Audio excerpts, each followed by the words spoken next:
أعوذ بالله من الشيطان الرجيم কুফরকে তাগুতকে বর্জন করা এবং আল্লাহর ঈমান রাখা, এই দুইটা কাজ যে ব্যক্তি করলো ফাকাদ ইসতামসাকা, সে শক্তভাবে ধরলো বিল উরওয়াতিল উসকা, মজবুত হাতল মজবুত রশি। আর যদি লানফিসামালাহা, তা কখনো ছিঁড়ে যাবার নয়, তা কখনো, এই রশি এই হাতল তোমাকে আল্লাহ পর্যন্ত পৌঁছে দিবে, আর তুমি ছিঁড়ে জাহান্নামে পড়ে যাবে না। আর যদি তোমার এই দুইটা কাজ পূরণ না হয়, তুমি রশি ধরেছো, খাজা বাবার রশি, গাজা বাবার রশি, পীর বাবার রশি তোমাকে পার করে নিয়ে যাবে। জেনে রাখো মুসলিম বইতে লিখেছে, কারো যদি দুইজন পীর হয়, তাহলে দুই পীর তোমাকে দুই ডানা ধরে ভেদ চড়িয়ে দিবে। কোন পীরে বইতে লেখা আছে? চরমনাই পীরে বইতে লেখা আছে। মাওয়াইজে সাকিয়া 55 নম্বর পৃষ্ঠা, এই পৃষ্ঠার শেষ দিকে লেখা আছে, এই পৃষ্ঠার শেষ দিকে লেখা আছে, উর্দুতে লেখছে প্রথম, কারো যদি দুইজন পীর হয়, এবার উর্দুতে লেখছে, তাহলে মানুষ হাদিস কোরআন বুঝে থাকে। अगर किसी के दो पीर हो तो दो डाना पकड़ के भेस्ट में ले जाएगा कोई हरज नहीं। বাংলা পরের পৃষ্ঠা 56 নম্বর পৃষ্ঠা লেখা আছে, যদি তোমার দুইজন পীর হয় এবং দুইজন পীর ভালো হয়, দুই পীর তোমাকে দুই ডানা করে ভেস্তে নিয়ে যাবে, কোনো অসুবিধা নাই। মুসলমান জাতি পীর মুরিদের নামে কিভাবে শিরক ছাড়ছে, আজকে আমাদের বুঝতে হবে। লা ইলাহা পড়ছে, জিকিরের ছাড়ায় এই লোকগুলো মসজিদ ফাটায়, লা ইলাহা ইল্লাল্লাহ, ওটা বেটা বাচ্চা। আমি পরিষ্কার বলছি, সাহাবায়ে কেরাম মানে তাল মিলিয়ে, সুরে সুর মিলিয়ে, চিৎকার মিলিয়ে কোথা থেকে করেন নাই, লা ইলাহা ইল্লাল্লাহ। পরিষ্কার করে শুনুন, 201 বিষয় পরিষ্কার বলা আছে। আল্লাহর রাসূল সাল্লাল্লাহু আলাইহি ওয়াসাল্লাম বদরের তবুকের যুদ্ধ থেকে ফিরতেছিলেন, এই সময় সাহাবায়ে কেরাম উপরে উঠতে সুবহানাল্লাহ, আল্লাহু আকবার, নিচে নামতে সুবহানাল্লাহ জোরে জোরে বলতেছিলেন। আল্লাহর রাসূল সাল্লাল্লাহু আলাইহি ওয়াসাল্লাম তখন সাহাবায়ে কেরামদেরকে সাবধান করলেন আর বললেন, ইরবাউ আলা আনফুসিকুম, খবরদার নিজের উপরে সদয় হও। এই চিৎকার মেরে মেরে, হ্যাঁ, মিশকাত শরীফ 201 নম্বর পৃষ্ঠা, বাবু সওয়াবি তাসবিহে, তাসবিহ তাহলিল সম্পর্কে যে অধ্যায়, সেই অধ্যায়ের হাদিস পড়ছি আমি। আর নবী মুসা আশ-শাআরি রাদিয়াল্লাহু তাআলা আনহু قال كنا مع رسول الله صلى الله عليه وسلم في سفر। আবু মুসা আশ-শাআরি রাদিয়াল্লাহু তাআলা থেকে বর্ণিত, তিনি বলেন, আমরা আল্লাহর রাসূলের সঙ্গে একটা সফরে ছিলাম। ফি সাফারিন ফাজাআলা আন-নাস ইয়াজহারুনা বিত-তাকবীর, লোকেরা জোরে জোরে তাকবীর বলতে শুরু করলো, উঠতে আল্লাহু আকবার জোরে বলতে আরম্ভ করলো।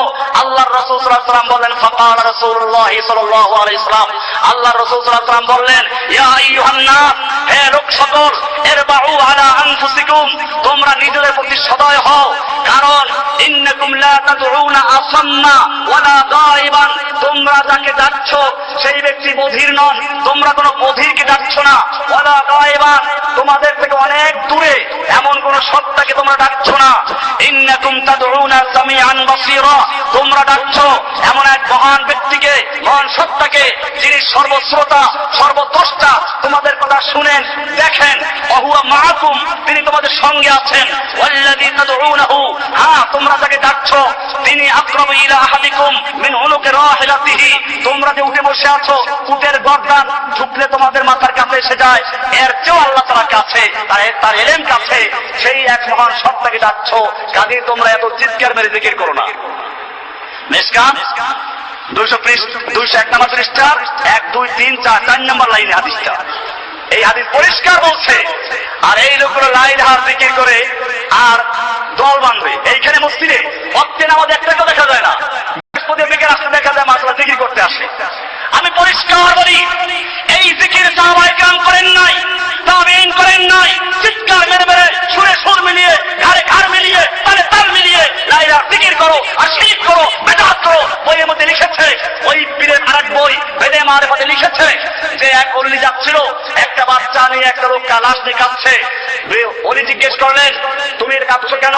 বেদে মারিফাত পৃষ্ঠা নাম্বার 15 শেষ লাইন, ওই পৃষ্ঠা পুরো ঘটনা লেখছে যে ওলি জিজ্ঞেস করেন, তুমি কাঁদছো কেন? বৃদ্ধা বলল, আমার একটা পুত্র সন্তান ছিল, তাকে সে মরে গেছে। একটা নাতি ছিল, 12 বছরের নাতি, একটা গাভী লালন পালন করে কোন রকম দুগ্ধ পান করে আমাকে বাঁচায় রাখতো। এখন হুজুর, সেই ব্যক্তির লাশ আমার সামনে দেখিতেছেন, আমার কোন উপায় নেই, সেজন্য কাঁদছি। ওলি সাহেব, আল্লাহর ওলি জিজ্ঞেস করলেন, এটা কি সত্য? বৃদ্ধা বলিলেন, সত্য হওয়াতে কোনো মিথ্যা সন্দেহ নেই। ওলি বললেন, এই ছেলে, তুমি আমার হুকুমে দাঁড়িয়ে যাও। ছেলে দাঁড়িয়ে গেল, নানু কোথায়? নানু করে গেল। নানু জিজ্ঞেস করলো, বাবার তুমি তো মরেছিলে, কেমনে বাঁচলে? আল্লাহর ওলি আমাকে জীবিত করেছেন। এই খবর খাঁটি মুসলমান বাদশার দরবারে পৌঁছানো হলো। মুসলমান বাদশা বললেন, ওলি সাহেবকে ডাকালেন, বললেন, হুজুর আপনি এই বৃদ্ধের নাতিকে কিভাবে জীবিত করিয়াছেন? হুজুর বলিলেন, কুতুব সাহেব বলিলেন, কুতুব সাহেব বলিলেন, আমি বলেছি আমার হুকুমে দাঁড়িয়ে যাও। বাদশা বলেন, আফসোস, আপনি যদি বলতেন আল্লাহর হুকুমে দাঁড়াও। তখন ওলি সাহেব বলিলেন, মাবুদের কাছে আবার কি জিজ্ঞেস করিব, তার আন্দাজ নাই। এই লোকটার একটা মাত্র ছেলে ছিল, তাও নিয়ে গেল। একটা নাতি ছিল 12 বছরের, কোন রকম গাভী লালন পালন করে দুগ্ধ পান করে আমাকে বাঁচায় রাখতো, তাকেও নিয়ে গেল। সেই জন্য মাবুদের দরবার থেকে, রুহ জগৎ থেকে একেবারে জোরপূর্বক রুহটা ছিনিয়ে নিয়ে আসে। মাবুদের আন্দাজ নাই, আল্লাহর আন্দাজ নাই, এই কথা বলে তার ঈমান থাকবে? অমুসলমান জাতি। সেজন্য আমি বলেছি, শুরুতে বলেছিলাম, এই সমস্ত সুফিবাদের, পীরবাদের, মুরিদবাদের আকীদা হচ্ছে আল্লাহর ওলিরা নবী রাসূলদের চেয়ে অনেক বড়। ওলিরা সব দেখতে পায়, তাদের পাওয়ার নবী রাসূলদের বড়। রূহ ছিনাই নিয়ে আল্লাহর দরবারে কি ক্ষমতা? এই আকীদা দিয়ে জিকির করে লা ইলাহা ইল্লাল্লাহ। আল কুরআনের পথ, এই পথই আসল পথ। আল কুরআনের পথ, এই পথই আসল পথ। আল কুরআনের পথ, এই পথই আসল পথ। অন্য পথে অন্য মতে নেই যে রহমত, অন্য পথে অন্য মতে নেই যে রহমত।